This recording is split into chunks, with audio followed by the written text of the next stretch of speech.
Shou, thank you for coming. Thank you for having me. We're the last show today, but we're going to talk about the opportunities and challenges for TikTok. And maybe we can start at the beginning. We all thought social media had been conquered by Facebook and others, and then suddenly you came out of nowhere. What did TikTok discover that the incumbents had missed? I think fundamentally we have a different mission. Our mission is to inspire creativity and to bring joy to our users. And the way we present it is through a vision of three things, a combination of three things. We give our users a window to discover. So when you open the app, it's a For You page. And you can scroll endlessly through and discover delightful new things. We also give our users a canvas to create. And these are the tools that help people express themselves so that they can inspire the creativity on the platform. And finally, we have bridges to connect communities. So there are many people who tell us that through using TikTok, they have discovered communities, and through that, build bridges with many people. So that's what we intend to deliver. And I think we have a unique proposition in the market, and that's underpinning, the reason why we could grow as a product. I mean, users often commend your algorithm for knowing what they're interested in based on passive signals, for example, how long they watch certain videos. How does your algorithm work, and how do you make sure that it will continue to get better? The algorithm works on machine learning. So as you use the app, there are behavioral signals that you exhibit as a user. For example, do you stay on the video? Do you scroll through it? Do you like it? Do you share it? Do you comment on it? And what the algorithm does is, it takes all these signals, it goes, puts it through a machine learning algorithm, it learns and it tries to match your behavior with content that is the best fit for you. So it's all mathematics at the back of it. Obviously now the others are trying to catch up. What do you make of all the copycats? I mean, you have Instagram and Reels, you have YouTube with the Shorts, Elon Musk has at least mused about bringing back Vine. How worried are you that they're going to get it right and do something similar? I think, first of all, competition is a great thing for the market. It gives the users more choices. Short video is clearly a very, very effective way for people to communicate with each other. So it doesn't really come as a surprise that many other products are adapting and adopting the short video format. For us, again, we come back to this. We believe we have a very unique mission and vision that we want to build. And every other company is a little bit different like that. So we're very confident in our ability to deliver our mission to our users in a way that the competitors won't be able to. Let's talk about one of the competitors. Just got bought by Elon Musk. I'm sure enjoying the show, but what exactly are the opportunities that you see as he sort of experiments, shall we say, with Twitter? Well, I'm sure like many of you in this room, I'm following the news of what Elon is doing and the changes that he's making at Twitter. I think it's a little bit too early to tell. And to be fair, what we are seeing is a little bit of the changes that is public. And I'm sure there are many other changes internally. So I'm not sure it is very fair to comment on where he's taking the company at this point. I think it's a bit too early to tell. I mean, it's unusual, shall we say, that you can fire half the workforce and your company is still going. What would happen to TikTok if you fired half the workforce? I hope that day never comes. The way we are organized is one where we don't need to lay off half the workforce to achieve the efficiency levels that we want to achieve. But just coming back to Twitter, do you think you can actually run a company with half the staff, any company? I don't know the situation at Twitter in detail. For many tech companies, including ourselves, one of the largest teams that you will have is your trust and safety team, which is not only the people who design the policies around community guidelines, but the people who complement the machines in terms of content moderation and protecting the platform and making sure that the content is very safe. Now, that is an investment that I think is not definitely worthwhile if you want to keep the platform a very safe platform. How many people do you have in content moderation? It's in the tens of thousands. Obviously, you're in a pretty unique position. You have a China-based owner, ByteDance. You have a very big business in America. There's a lot to navigate. The previous administration tried to force your sale. Now you have Marco Rubio and Mike Gallagher. They want to ban you. Yesterday, FBI Director Chris Wray says he's extremely concerned about your app, and all this comes in the middle of a security review in America. Are you a little bit nervous about your future? The first thing I would say to all the reports is that we clearly pay a lot of attention to it. And national security concerns are concerns that we take extremely seriously. As we have disclosed in the past, we have had discussions with the US government, mainly through CFIUS. And if you saw the FBI director's comments this morning, Singapore time, he made comments that they are working through that process as well. And I'm very confident, because it's confidential, so I cannot talk about the details, but I'm very confident that through the detailed discussions that we're going to have, we will come up with a solution that will reasonably address the national security concerns that the policymakers have. They are, all the negotiations obviously are confidential, but can you tell us, I mean, where you're moving to? I mean, everyone is aware of Project Texas, I think. I think to give the crowd a bit more context, the way consumer internet companies like ourselves traditionally deal with data access is on a requirement basis, which means that your engineers and your employees get access to certain kinds of user data based on a rigorous set of protocols, which is underpinned by requirement. If you require to build a product, if you require access to a certain set of data to build a product, you have to justify it, and through the protocols, you get access to it. No consumer internet company that I know of organizes access to data by nationality. Nobody does, you are from this country, you're sitting in this country, you therefore don't have access to certain kinds of data. Now, in the future, we are building a very rigorous and robust new model. This is pioneering. And we have internally named this Project Texas. And the way this is going to be done is that we're going to move the data that we store in Virginia and in Singapore into Oracle's cloud infrastructure. That's our partner.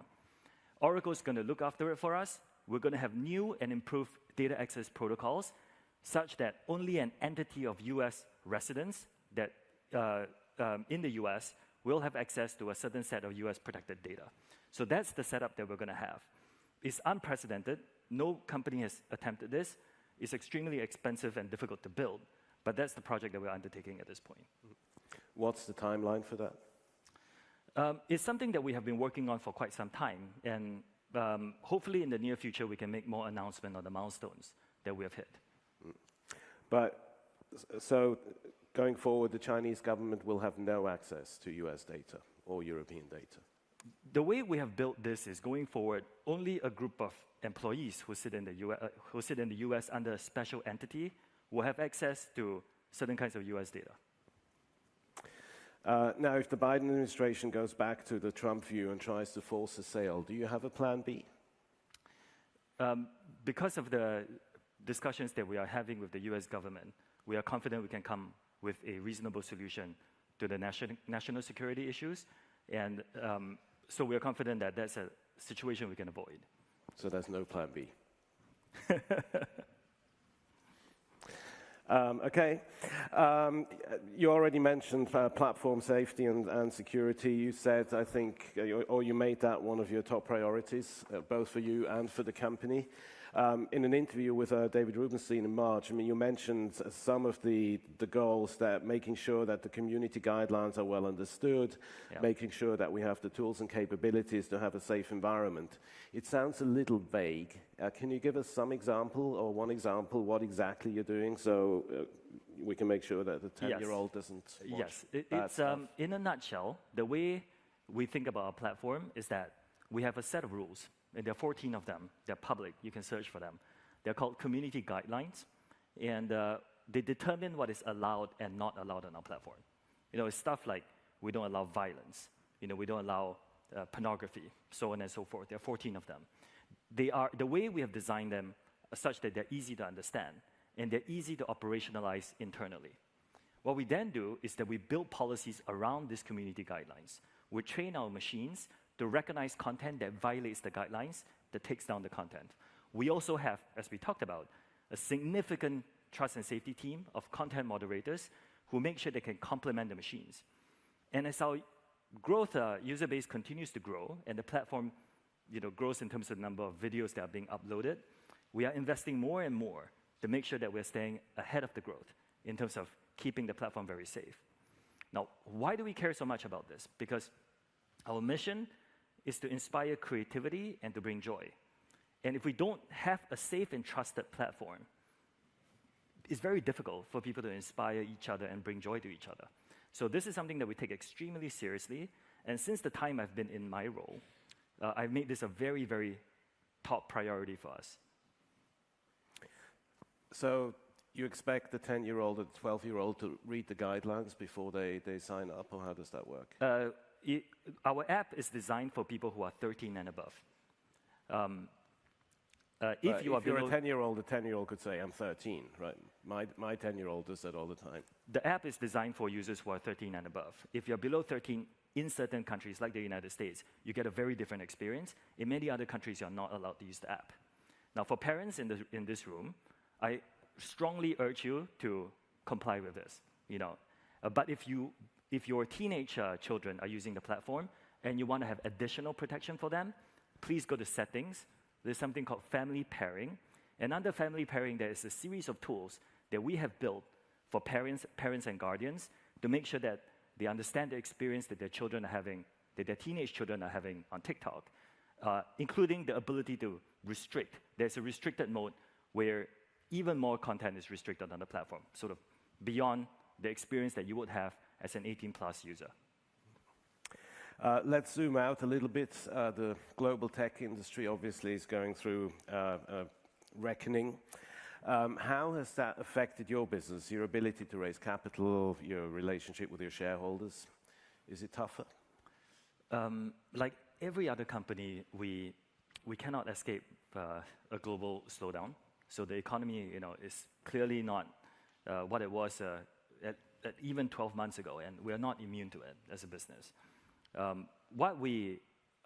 this stage of our growth, we believe that the most important thing is to continue to build the tools to add value to our advertisers and our customers and our users and people who use our platform to make a living. And there are many, many businesses like that. And we believe that as long as we do that, we are on the right track. So even though there's a slowdown, even though it obviously hurts us like every other company, I think it's something that's manageable within our company at this stage. So Facebook is firing 11,000 people. Amazon is going to fire people. Are you slowing down hiring at least, or are you also eliminating some roles? We have always been more cautious in terms of recruitment. So at this stage of our growth, I think our pace, our cadence of hiring is just right for us. We are still hiring, although at a pace that we think corresponds with the global challenges that we're facing. Right. I think the FT reported the other day that you reduced the sales forecast for 2022, I think, by 2 billion or so. Well, it was an internal discussion. Right. I think somehow made it into the newspaper. It did. But ballpark, is that right? I think ballpark is important for companies to adjust to the economic reality and to make sure that you are investing at the right pace for yourself. Right. So to revive growth, what can you do in the slowdown? Do you have any innovations coming, anything surprising? In terms of the product, I think probably the most important thing is to really just listen to your users. Listen to what they want and make sure that you're delivering this for them. For us, for example, I just came back from London. And one of the things that I do when I travel is that we get together creators and users and businesses that are on our platform, and we speak to them. And we ask them, and I met met a whole series of people, but there was this one that really stuck with me. It was a gentleman who used to work at a big tech company. He really didn't like his job, but he really liked baking. So he started making cookies for his team, and his team was like, "You're so good at this, you should do this for a living." So he did. He started a company. He does these pre-baked cookies, really fun. Some of them in a mug, you put it in the oven, it becomes cookies. And then for a period of time, it was difficult to build that business. But sometime in May this year, he discovered us. And because our e-commerce platform services are available in the UK, he started selling his product on our platform. And he was raving about it because it gave him exposure to a whole new demographic, the whole new crowd that he never had before. And it's stories like that. We listen to him and the tools that he needs to build this business. Do you need more tools? How do we make sure that we invest to make it easier for him to reach out to the audience that he wants and to sell the products that he wants on our platform? That is, our focus. We want to make sure that we continue to do this. And yes, there could be an economic slowdown, but as long as we're building this, we think that we're on the right track. Do you have more examples where users told you to do something, where you actually changed? Oh, yeah, many of them. Another great story that I heard, also from London, was there was this couple. Husband is, the wife has curly hair. The husband has no hair at this point. They found our platform a couple of years ago. And what she did was she started posting short videos about her curly hair. The account is called Only Curls UK, I believe, or Only Curls London. And she found a community. There was a community of people in the UK with curly hair, and they really liked her short videos. And at some point, she decided to sell things to the community. So beanies that doesn't, mess up your curly hair, and it became a proper business. They told us that they started with something like 500 pounds of capital, and now they're making millions in revenue per year. Every story like that, everywhere we go, you hear stories of people, small businesses, finding and leveraging our platform, finding their communities, and then building something very meaningful out of it. And that's the mission that we want to deliver. Inspire creativity, bring joy. This creativity is not the narrow definition of creating a short video. It is unleashing sort of human productivity and that kind of creativity. We're out of time, but I always ask people, if you could turn back the clock, what's the one thing you would do differently with the company? We always say that the most important thing for us, apart from growing the business today, is to earn trust, particularly with non-users. And today, a number of policymakers are not users of our platform. Now, if we had more time, I think trust is not something you earn overnight. There is no one big thing I can do to make everybody trust me. I think what we need to do is to identify consistent actions that we need to take, addressing concerns that policymakers have, building solutions around those, making sure that we are very, very consistent in the way we behave. And through that, through a substantial period of time, earn trust from everyone. So if I had more time, that's the one thing I would want to do. If I had more time to earn that trust, I think, as a business, we would be in a much better place to deliver the mission that we want to deliver. Shou, thank you very much. Thank you.